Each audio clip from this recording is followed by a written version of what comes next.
Hey, Andy here from builderhottub.com. In this video, I'm going to talk about all things rebar for when you're building your hot tubs or your plunge pools. So let's go ahead and take a look.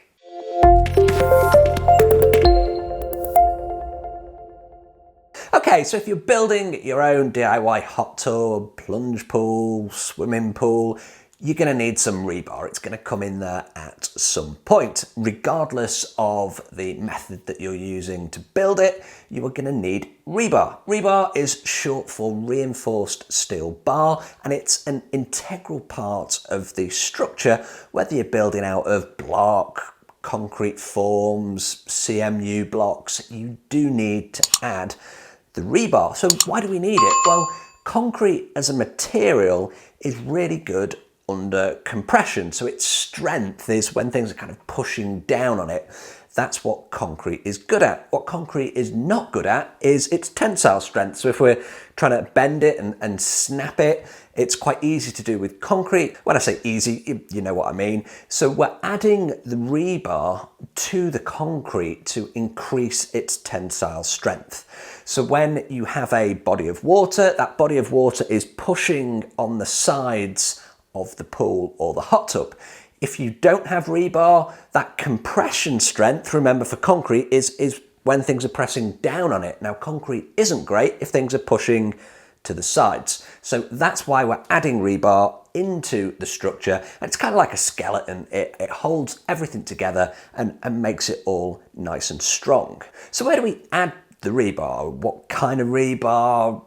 How much rebar? All of that. Okay, so let's start with the basics. So if you're building concrete forms, you're going to want a structure of rebar, and it looks kind of like this. And that rebar is going to sit roughly in the middle of your walls. You want it 3 to 4 inches away from each side so that it can have enough concrete around it to add that tensile strength to your walls. In terms of the spacings, you should look for around about 12 inches center to center.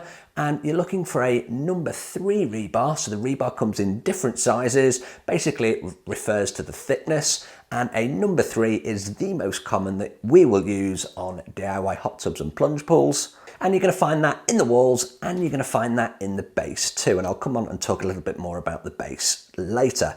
Now, if you are using CMU blocks, so they're the hollow concrete blocks, they're normally around 8 inches wide, 8 inches tall and about 16 inches long. That's kind of a standard size. Then you're going to put your number 3 rebar in each of the holes along your blocks, and that will again give you those 12-inch center to center. Now you should be tying your rebar together. Jury's out on this one. Some people use zip ties. Some people will use the steel wire to tie them together. Let me know in the comments if you are a structural engineer. Should we be using zip ties? I mean, the zip ties don't react with the concrete. Is that good enough? Or should we stick to the more traditional steel wire to tie it all together? Now, your rebar, as I said, it needs to go both ways. And those CMU blocks, they tend to have little hollows so that you can put the horizontal rebar in there as well. And the third method you could be using is a block cavity. So if you're using solid blocks rather than those hollow concrete blocks, then you may opt for a cavity where you're going to put your plumbing. Into that cavity, you can have plumbing, you can have your insulation, but you do need to put the rebar in there as well. Now, a top tip here is you actually put in your plumbing first before you add the rebar. And the reason that you do this is certainly on a hot tub where you've got lots of jets coming in with those pipes, you don't want that rebar getting in the way of your pipes. And you do have a little room for maneuver, so moving a rebar, an inch either way so that you can get it in around the plumbing isn't the end of the world. It's not going to impact hugely the strength, and it just makes life a lot easier. The last thing you want is not being able to put the jets where you want them because there's a big steel rebar in the way that you can't cut through. Once all of that's in, once you've tied your plumbing, remember you've got to tie your plumbing to the rebar as well to support it. You shouldn't have long runs of pipes that aren't supported. Then you fill the whole thing full of concrete. And that gives it the strength. You've got those 2 retaining walls. You've then got that concrete with that rebar in, so it's added to the tensile strength of the concrete, and you'll have a nice solid wall for your hot tub or your plunge pool. When you're laying a concrete base, I said I was going to cover the concrete base.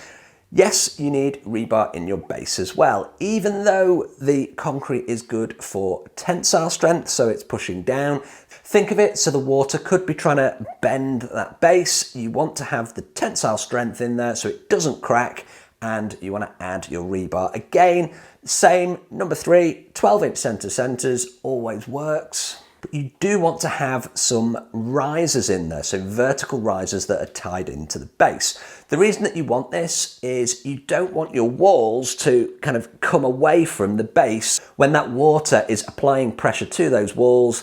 If you have your rebar tied into the base, again, it just adds more strength to the structure. So I've mentioned a number 3 rebar. So the thing you need to be looking for when you're purchasing that rebar is that it is a grade 60. Grade 60 refers to the grade that the American Society for Testing and Materials, ASTM, have assigned the grade. Grade 60 means that the yield strength of the rebar is 60,000 psi. So it's basically a quality standard of rebar that you want to be looking for when you're purchasing it for your DIY hot tub or plunge pool build. And lastly, your rebar structure. Now, depending on where you're located, local code might dictate this anyway, should be grounded, and you should be bonding all of your rebar as well. So basically with your grounding, you're going to drive a grounding stake normally about 3 feet into the ground. You're then going to use bonding wire to attach all of the rebar structure. You normally have 4 or more connection points onto that rebar cage so that if there is any electrical current applied to the rebar, it can escape to ground nice and safely and avoid electric shock. So depends where you are, check your local code to see if it is something that you have to do. It is advisable, it's not particularly difficult, nor is it particularly expensive to add that grounding to your rebar cage. Hopefully this short video on rebar has answered all of your questions. Big shout out to Paul who requested this one. He's a customer of mine and he's about to start his build, so best of luck with the build. And again, thanks for the message and the idea for the video. If I can help you in any way, please do get in touch. As always, I appreciate the view. Thanks ever so much for watching, and I'll see you on the next video. If you've liked this video, please do like, share and subscribe to the channel. I'll see you on the next video.